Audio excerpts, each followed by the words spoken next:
ஜராஜன்ம விநாசாய தேக சுத்திகராய் திகம்பர தயாமூர்த்தே தத்தாத்ரேய நமோஸ்துதே. அன்பான யூடியூப் நேயர்களுக்கு என்னுடைய அன்பு கலந்த பணிவான வணக்கத்தை தெரிவித்துக் கொள்கிறேன். ஆவணி மாதத்தினுடைய ராசி பலன்களை நம்ம பார்க்கும்போது ஆவணி மாதம் மிக சிறந்த ஒரு மாதம், மகத்தான யோகங்கள் அள்ளித்தரக்கூடியதாக, விசேஷமான கொண்டாட்டங்களுக்குரியதாக ஆவணி மாதத்தை நம்ம போற்றப்படுகிறது. ஆவணி மாதத்தினுடைய கிரக கோள்கள் எப்படி இருக்கின்றது, ஆவணி மாதத்தில் 12 ராசிகளுக்கு எத்தகையான மகத்தான் நன்மைகள் நடக்க போகிறது என்றது நம்ம பார்க்கலாம். முதல்ல ஆவணி மாதத்தில் கிரகங்களுடைய சஞ்சாரம் எப்படி இருக்கிறது அப்படின்னு பார்க்கும்போது, மாத தொடக்கத்தில் நமக்கு சுக்கிர பகவான் 17ஆம் தேதி ஆவணி மாதம் பிறக்கிறது அல்லவா. சுக்கிர பகவான் குரு பகவான் மிதுன மனையில் இருக்காங்க. அதுக்கப்புறம் புத பகவான் நம்ம கடகத்தில் இருக்கிறார். சிம்மத்துல சூரிய பகவான் ஆட்சி பலத்தோட வலிமையான நிலையில இருக்கிறார். சூரிய பகவான் நவக்கோள்கள்லேயே பயங்கரமான ஒரு தலைமை தாங்கக்கூடியது. சகல உயிரினங்களை தன்னுடைய சூரிய வெளிச்சத்தின் மூலமா வாழ வைக்கின்றார். அதனால்தான் நவக்கிரக நாயக்கனாக நம்ம போற்றப்படக்கூடிய சூரிய பகவான் சிம்மத்துக்கு வருகிறார். மிக சிறந்த ஒரு மாதமாக நம்ம கருதப்படக்கூடியது. அவரோட கேத்து இணைந்திருக்கிறது சிம்மத்திலேயே. அதுக்கப்புறம் செவ்வாய் நீண்ட நாட்டுகளுக்கு அப்புறம் செவ்வாய் கன்னியில வந்திருக்கிறாரு. ஏன்னா அதுக்கு முன்னே செவ்வாய் நீச்சத்தில் இருந்திருக்குது, பல குழப்பங்கள் வந்திருக்குது. ஏன்னா செவ்வாய்னா எல்லா வகையான தொந்தரவுகள், அவர் தான் எனர்ஜெட்டிக் பிளானட். அவரை நீச்சம் அடைகிறார் அப்படின்னும் போது பல தொந்தரவுகள், பூமி சம்பந்தமான பிரச்சனைகள், விபத்துகள், ஆபத்துகள், நெருப்பு சம்பந்தமான விபத்துகள் இதெல்லாம் நடந்திருக்குது. அதுக்கப்புறம் செவ்வாய் கேத்தோட மாட்டிக்கிட்டாரு. அப்போ நிறைய பிளெயின் ஆக்சிடென்ட் இந்த மாதிரி நிறைய நடந்திருக்குது சிம்மத்தில் இருந்ததுனால. அதுக்கப்புறம் செவ்வாய் தனித்து கன்னிமனைக்கு வந்திருக்கிறார். அதுக்கப்புறம் ராகு பகவானை நம்ம பார்த்தா கும்பத்தில் இருக்கிறார். சனி பகவான் வக்கரமடைஞ்சு அதாவது மீனத்தில் அமைந்திருக்கிறார். சந்திர பகவான் மாத தொடக்கத்தில் உச்சத்தில் இருக்கிறார். இது நவக்கோள்களின் சஞ்சார நிலை. ஆவணி மாதத்துல என்னென்ன கிரகங்கள் பயிற்சி ஆகிறது இந்த மாதத்துல, ஆவணி மாதத்துல அப்படி நம்ம பார்க்கும்போது, முதன்மையாக சுக்கிர பகவான் 21ஆம் தேதி ஆகஸ்ட் அன்னைக்கு சுக்கிர பகவான் இப்போ ஒரே மிதுனமனையில் இருந்துட்டே நிறைய பலன்கள், நல்ல யோக பலன்கள், குரு பகவானுடைய போராடி நமக்கு நன்மை செஞ்சுட்டு தான் இருந்தாரு. ஏன்னா 2 குருமார்களுக்கு ஆகாது. இவங்க 2 ஒரே இடத்துல இருந்துட்டு பல பிரச்சனைகள், பல நன்மைகளை கொடுத்து, அதாவது கொடுக்குற மாதிரி இருந்தால் சேர்த்து கொடுத்துட்டு இருந்தாங்க, கெடுக்கிற மாதிரி இருந்தால் சேர்த்து கெடுத்துட்டு இருந்தாங்க. அந்த மாதிரி, அதாவது இந்த 2 பேர் இருக்கும்போது நன்மைகள் நடந்தாலும் நமக்கு அடுக்கடுக்காக நடக்கும், தீமைகள் நடந்தாலும் அடுக்கடுக்காக நடக்கும். அந்த மாதிரி ஒரு கான்செப்ட் அது அந்த வகையில் நடந்துச்சு. அந்த சுக்கிரன் விடுபட்டு அவர் கடகத்துக்கு வருகிறார். ஒரு வரவேற்கத்தக்கக்கூடிய சுக்கிர பயிற்சி நடக்கிறது 21ஆம் தேதி. அதுக்கப்புறம் ஆகஸ்ட் 31ஆம் தேதி புத பகவான், புத்திகாரகனாகிய புத பகவான் பிரஜாகாரகன் அல்லவா. அவர் இல்லைன்னு இந்த மனித உலகத்திலேயே புத்தி என்பதை செயல்படாது. ஆக அந்த புத பகவான் சிம்மத்துக்கு வருகிறார். வலிமையான நிலை. ஏன்னா சூரிய பகவான் ஏற்கனவே ஆட்சி பலத்தோடு இருக்காரு. அவரோட சேர்ந்து புத பகவான் வராரு. ஐஏஎஸ், ஐபிஎஸ், கவர்மெண்ட் வேலைகள், டிஎன்பிஎஸ், இந்த மாதிரி எந்த ஒரு காம்படேட்டிவ் எக்ஸாம்ல இருந்தாலும் ஜென்ம ஜாதகத்துல சூரியன் புதனோடு சேர்ந்து இருக்குது அவங்களுக்கு. அப்படின்னும் போது எந்த ஒரு கான்செப்ட், ஒரு கோயின்சிடென்ஸ் வரும்போது டெஃபினட்டாக அவங்களுக்கு மிகப்பெரிய ஒரு அரசாங்க வேலை கிடைக்கும்ன்றது உறுதியான உண்மை. அதுக்கப்புறம் பார்த்தோம்னா 14/9/25 செவ்வாய் பகவான் கன்னிமனையிலிருந்து துலாம் மனைக்கு மாறுகிறார். அதுக்கப்புறம் 15/9/2025 அன்று புத பகவான் உச்ச பலத்தோட, ஆட்சி பலத்தோட, ஏன்னா புத பகவான் உச்ச பலம். ஏன்னா செப்டம்பர் நமக்கு மிகப்பெரிய ஒரு ஆவணி மாதத்துல மிகப்பெரிய ஒரு கான்செப்ட் என்னன்னா புதன் உச்சத்தில் இருப்பார். ஸோ அந்த ஒரு புதன் உச்சத்தில் இருக்கின்ற ஒரு அற்புதமான நிலை என்பது தான் 15ஆம் தேதி நிகழப்போகிறது. அது புத கிரகத்தினுடைய பயிற்சி. ஆக இந்த கிரக பயிற்சிகள் மூலமா கிட்டத்தட்ட ஆவணி மாதம் எப்படி இருக்க போகிறதுன்றது பார்க்க போகிறோம். நேயர்களே, நம்ம சேனல் ஆனந்த துவாரகா சேனல் நீங்கள் முதன்மையாக பார்க்குறதா இருந்தால் நம்மளுடைய சேனலை சப்ஸ்கிரைப் பண்ணி கொள்ளுங்கள். தொடர்ந்து ஆன்மீக சம்பந்தமாக, ஜோதிட சம்பந்தமான எல்லா விஷயங்களுக்கும் நோட்டிஃபிகேஷன்ஸ் உங்களுக்கு சேரும்.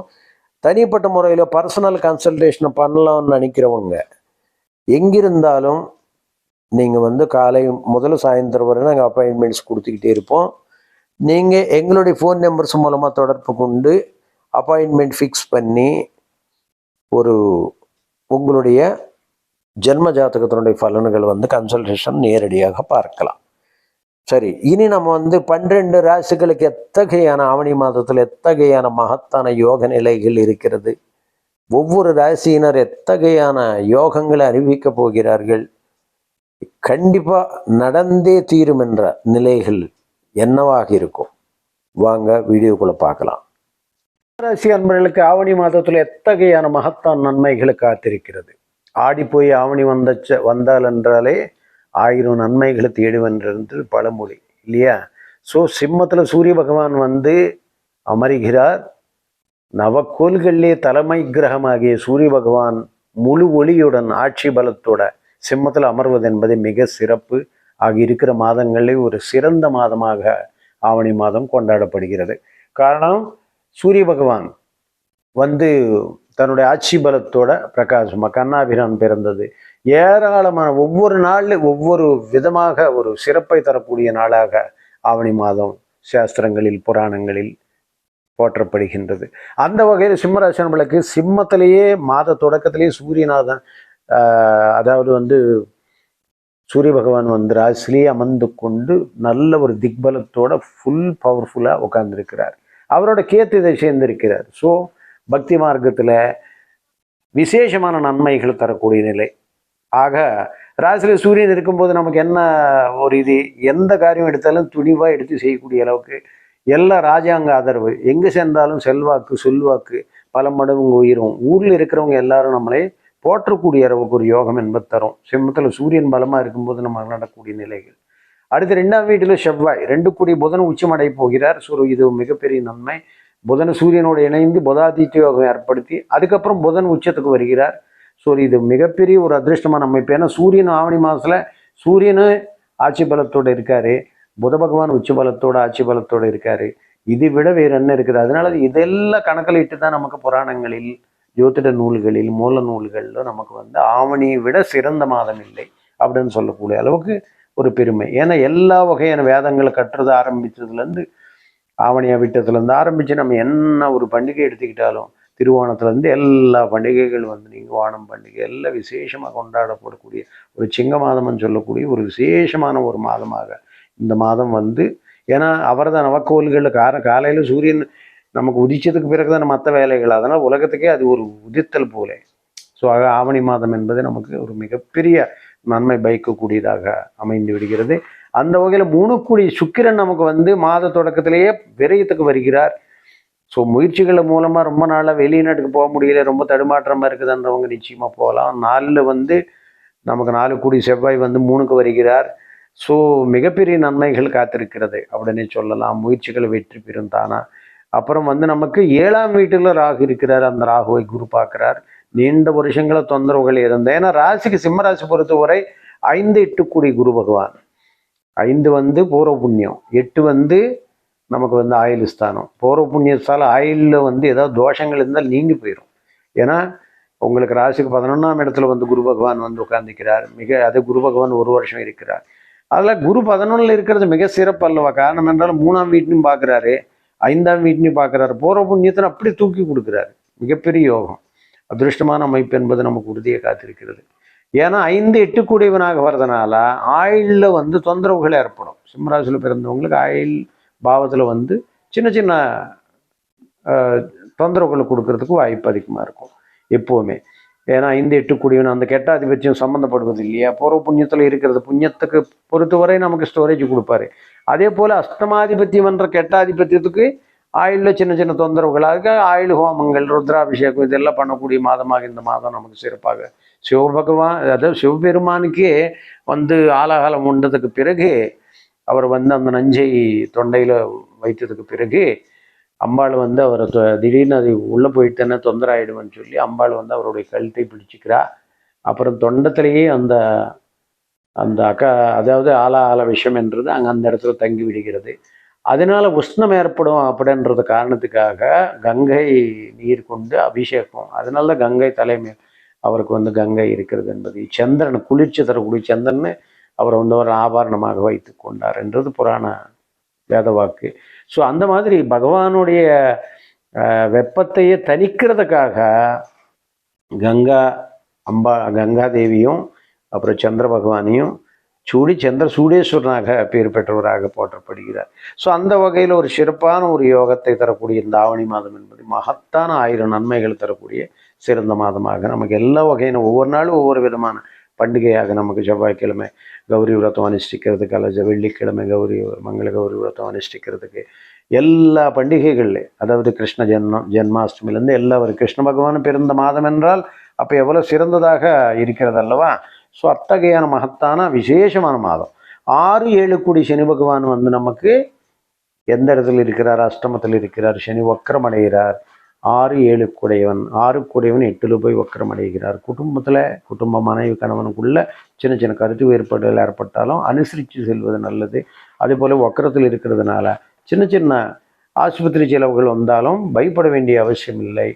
நீங்கள் வந்து சிவனருளால் எல்லாம் பெறலாம். அப்படி ஒரு நன்மை என்பது உங்களுக்கு ஏற்படும். பாக்யாதிபதி செவ்வாய் நமக்கு வந்து பாக்யாதிபதி செவ்வாய் வந்து 14ஆம் தேதி, செப்டம்பர் 14ஆம் தேதி வந்து 4ஆம் வீட்டுக்கு வந்து, அதாவது உங்களுக்கு வந்து 3ஆம் வீட்டில் வந்துட்டு பாக்கியஸ்தானத்தில் பார்க்குறாரு. பாக்யாதிபதி வந்து பாக்கியத்தின்னு பார்க்க மிக சிறப்பு.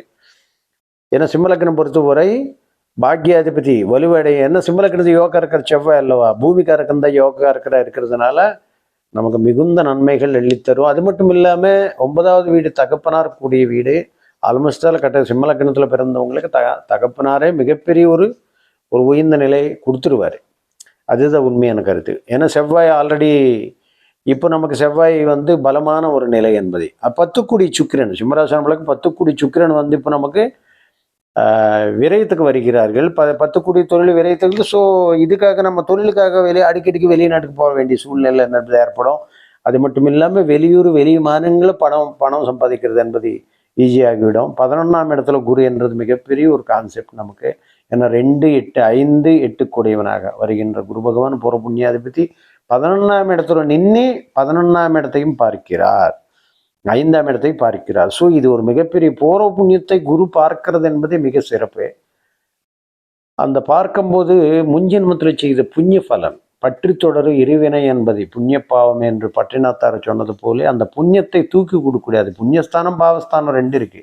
அதனால தான் நமக்கு வந்து 5ஆம் இடம் என்பது பூர்வ புண்ணியம்னு சொல்லுவோம். ஆனால் அது பூர்வ புண்ணியஸ்தானம், பூர்வ பாபஸ்தானம். பாபஸ்தானம்னு யாரும் சொல்ல மாட்டான், பூர்வ புண்ணியம்னு சொல்லுவார். பூர்வ புண்ணியம் இருந்தால் புண்ணியம் எடுத்து கொடுக்கும், பாவம் இருந்தால் பாவம் எடுத்து கொடுக்கும். அதுதான் அதனுடைய கான்செப்ட். அதன் அடிப்படையில் தான் பூர்வ புண்ணியஸ்தானம் 5வது பாருங்க. நீங்கள் பூர்வ புண்ணியஸ்தானம் 5ஆம் வீடையும் வச்சுருக்காங்கன்னா 5ஆம் வீடுன்னா பார்த்துக்குங்க. அதாவது குழந்தை பாக்கியம், குழந்தை பேர் பெற்றதுக்கு உண்டாகின ஒரு 2வது அறிவு, மனிதனை பிழைக்கிறதுக்கு உண்டாகின அறிவு, மனிதன் வாழ்கிறதுக்கு உண்டாகின காதல், ஒரு அன்பு பிரேமை என்பது, அறிவு, ஆற்றல், எல்லாம் கிரியேட்டிவிட்டி, அவர் ஜீவனத்துக்கு ஒரு வழி வேணும் இல்லையா, குழந்தைகள் எல்லாம் கொடுக்கறது 5ஆம் வீடு. 5ஆம் வீடு ஒரு மையமாக கொண்டது லட்சுமி ஸ்தானம்.